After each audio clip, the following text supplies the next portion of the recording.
Olá, bem-vindo ao Insônia Universo Coffee. Histórias para quem não consegue dormir e para quem já precisou reaprender a viver depois que alguém foi embora.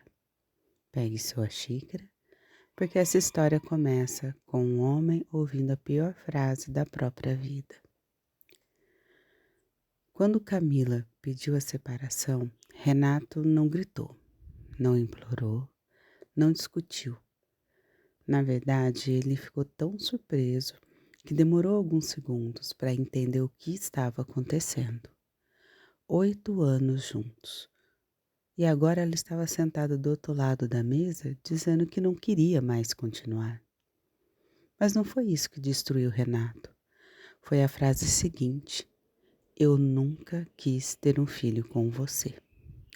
O silêncio que veio depois pareceu durar uma eternidade, porque ela sabia que ele sempre quis ter um filho. E porque ele sabia que aquilo não era apenas uma opinião. Era como se os últimos 8 anos tivessem sido reescritos em poucos segundos. Naquela noite ele dormiu no sofá e nas semanas seguintes passou a funcionar no piloto automático. Trabalho para casa, casa para trabalho.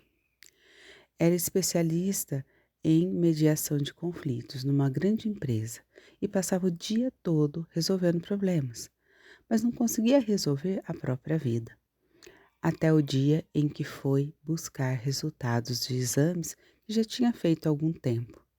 E o médico olhou para os papéis e disse: você tem 41 anos, mas está vivendo como se tivesse 60. Aquilo incomodou, muito mais do que deveria. E na mesma semana voltou para o basquete.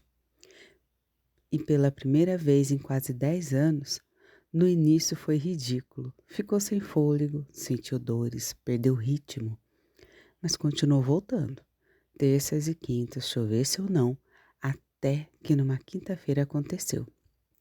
O jogo tinha acabado, Renato estava sentado na arquibancada bebendo água quando ouviu alguém gritando: isso foi falta.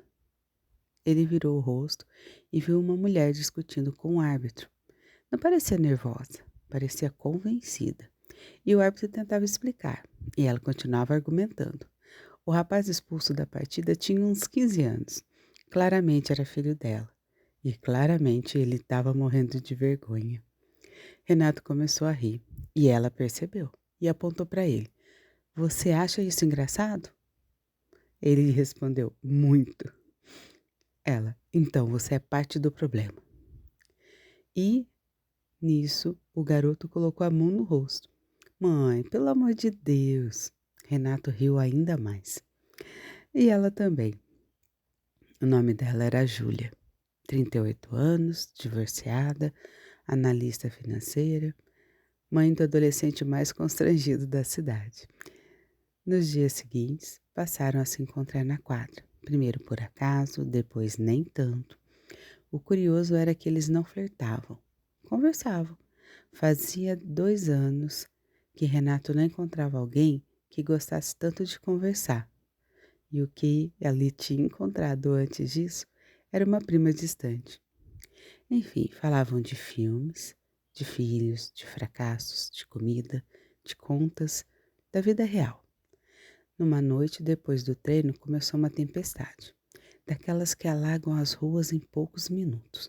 Os carros ficaram presos e as pessoas foram embora correndo. Renata e Júlia acabaram refugiando-se sob uma cobertura do ginásio. Ali sozinhos, sem ter para onde ir, foi ali que tudo mudou, porque pela primeira vez falaram das dores. E contou do divórcio, da frase, da sensação de não ter sido suficiente. Júlia ouviu em silêncio e quando ele terminou ela disse, ela estava errada. Renato logo já retrucou, você nem me conhece para falar isso.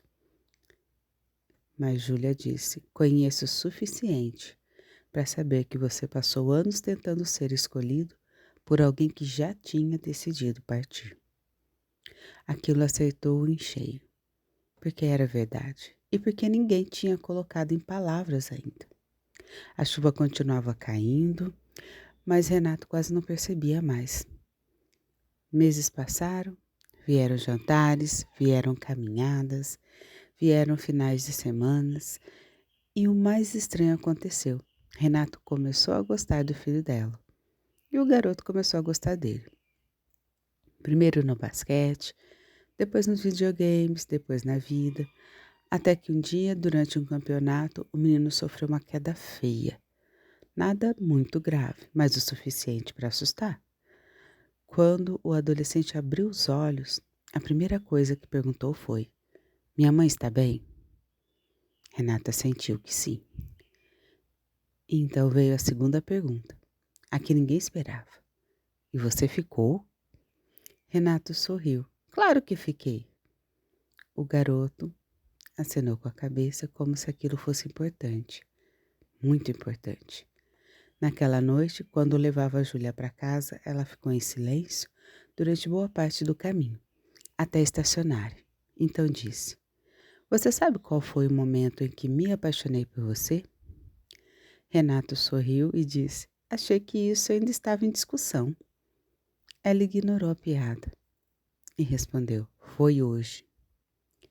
Ele ficou confuso. Hoje? Sim, hoje, quando meu filho acordou assustado e perguntou se você tinha ficado. E ao dizer isso, os olhos dela se encheram de lágrimas. Sabe, naquele momento, naquele instante, eu percebi que você não estava tentando entrar na nossa vida. Você já fazia parte dela. Pela primeira vez desde o fim do casamento, Renato sentiu algo desaparecer.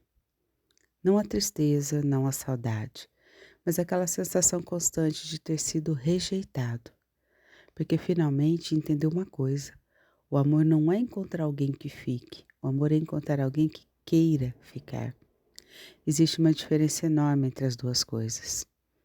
Anos depois, numa tarde comum, sentado na arquibancada da mesma quadra, onde tudo começou, Renato observava a Júlia reclamar com outro árbitro, exatamente como no dia que se conheceram. E o filho dela ria, e ele também. E pensou que a vida tinha um jeito curioso de funcionar. Às vezes ela quebra seu coração só para abrir espaço para algo que realmente caiba nele. Se essa história aqueceu sua madrugada, inscreva-se no Insônia Universe Coffee, porque alguns amores chegam como tempestade, mas os melhores são aqueles que decidem ficar depois que a chuva passa. Boa noite, e se o sono não vier, volte para mais um café.